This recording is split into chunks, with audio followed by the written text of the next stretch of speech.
మీ ప్రతి నియోజకవర్గం నుంచి ఇప్పుడు వైఎస్ఆర్ కాంగ్రెస్ పార్టీ నుంచి ఎడం బాలాజీ గారు, అటు చూస్తే టీడీపీ పార్టీ నుంచి ఏలూరు సాంబశివరావు గారు ఇద్దరు పోటీ చేయబోతున్నారు. వీళ్ళిద్దరు అసలు ఎవరు గెలుస్తారో మీరు అనుకుంటున్నారు? మేము ఎడం బాలాజీ గారికి గెలుస్తాం అనుకుంటున్నాం.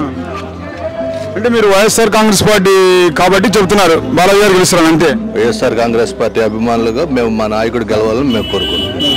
జగన్మోహన్ రెడ్డి గారు రాష్ట్రానికి అందించిన సుపరిపాలన కారణంగా ప్రతి కుటుంబాల్లో అందరికీ మంచి జరిగింది కాబట్టి అందరూ ఇటే ఓట్లు వేసి ఫ్యాన్ గాలిలో జగన్మోహన్ రెడ్డి గారు, ఎడం బాలాజీ గారు మంచి మెజార్టీ గెలుస్తారని భావిస్తున్నాం.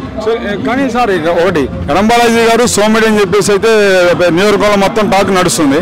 కానీ అటు చూస్తే 2 సార్లు గెలుస్తున్నాడు ఏలూరు సాంబశివరావు గారు. ఈసారి హ్యాట్రిక్ మళ్ళీ కొట్టేసి గిఫ్ట్ ఇస్తాను అన్నాడు చంద్రబాబు నాయుడికి.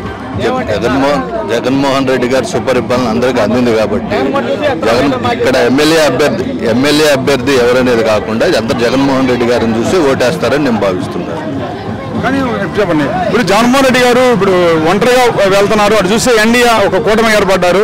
కూటమి గెలిచిద్దా లేకపోతే జగన్మోహన్ రెడ్డి గారు మళ్ళీ ప్రభుత్వం ఏర్పాటు చేయగలుగుతారంటారా? జగన్మోహన్ రెడ్డి గారు మళ్ళీ ప్రభుత్వం ఏర్పాటు చేస్తారు ఖచ్చితంగా. అంటే జగన్మోహన్ రెడ్డి గారు ప్రభుత్వం ఒక్క మాటలో చెప్పారు, అంత కరెక్ట్గా ఎలా చెప్తున్నారు అంత నమ్మకంగా?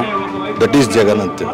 That is Jagan. ఎస్, మీరు దట్ ఈస్ జగన్ అన్నారు. జగన్ అసలు ఇప్పుడు చూస్తే చంద్రబాబు నాయుడు అంటున్నాడు రేపు నేను చంపేస్తే ఏమవుతుంది జగన్ అన్నాడు. పవన్ కళ్యాణ్ ఏమో పాతాళం దొక్కేస్తానంటున్నాడు.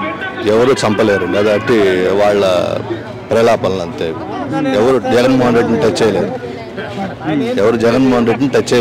That is final. కానీ సార్ ఒకటి, ఇప్పుడు వాళ్ళంతా భాగస్వామి కూటమిగా ఉన్నారు కదా, ఎందుకని మేము వస్తే పోలవరం పూర్తి చేస్తాం, మేము వస్తే ప్రత్యేక చేస్తాం, వైజాగ్ చీల్పండి రోడ్డీకరణ కాకుండా చేస్తామని చెప్పి ఎందుకు చెప్పలేకపోతున్నారు Chandrababu Naidu and Pawan Kalyan?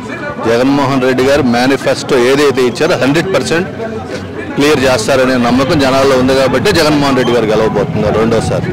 That is final అంతే.